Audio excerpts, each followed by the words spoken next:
This court sentences you to a term of 25 years in the Texas Department of Criminal Justice. It's been just over a year since that day in court when former Army Sergeant Daniel Perry was sentenced following his conviction for the 2020 murder of Garrett Foster. Perry was stationed at Fort Cavazos, formerly Fort Hood, at the time of the murder and working as an Uber driver in Austin part-time. That's when he encountered Foster, who was taking part in a Black Lives Matter protest stemming from the murder of George Floyd. During the trial, Perry's attorneys argued he shot Foster in self-defense. Less than 24 hours after Perry's sentencing, Governor Greg Abbott announced he'd be pursuing a pardon for Perry. But this came after scrutiny from former Fox anchor Tucker Carlson. So that is Greg Abbott's position.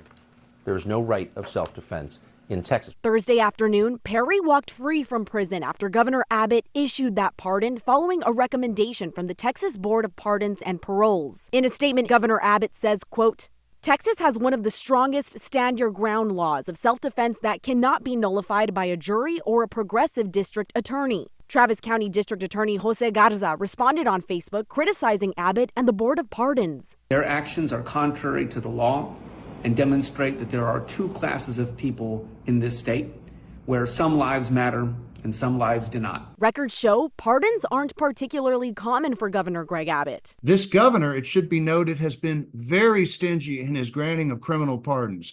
He has granted incredibly few of them. Abbott granted 3 pardons in 2023, 2 pardons in 2022, and 8 in 2021, most for lower-level offenses. He notably did not posthumously pardon George Floyd in 2021 for a 2004 drug arrest in Houston. This leads the former civil attorney for the Foster family, Quentin Brogdon, to believe Perry's pardon is politically motivated. Governor Abbott has turned the rule of law on its head. There's just no other way to characterize what's happened here. Back in February of this year, CBS Austin spoke to Sheila Foster about her son's death, where she stood firm, saying Garrett's life was wrongfully taken. He never did anything wrong. He never did anything wrong. A sentiment the Foster family still holds true. Patricia Curvin was Foster's soon-to-be mother-in-law. She says she and her daughter Whitney Mitchell feel like they're reliving Garrett's death all over again. A jury of his peers convicted him based on the evidence that they heard.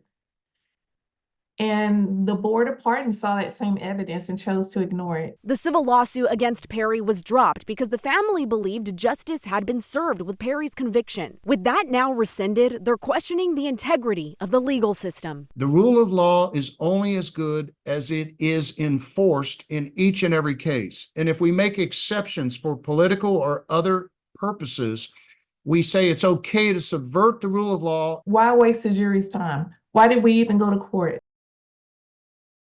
Thank you for watching. Please hit the subscribe button and get the latest news by downloading the CBS Austin News app.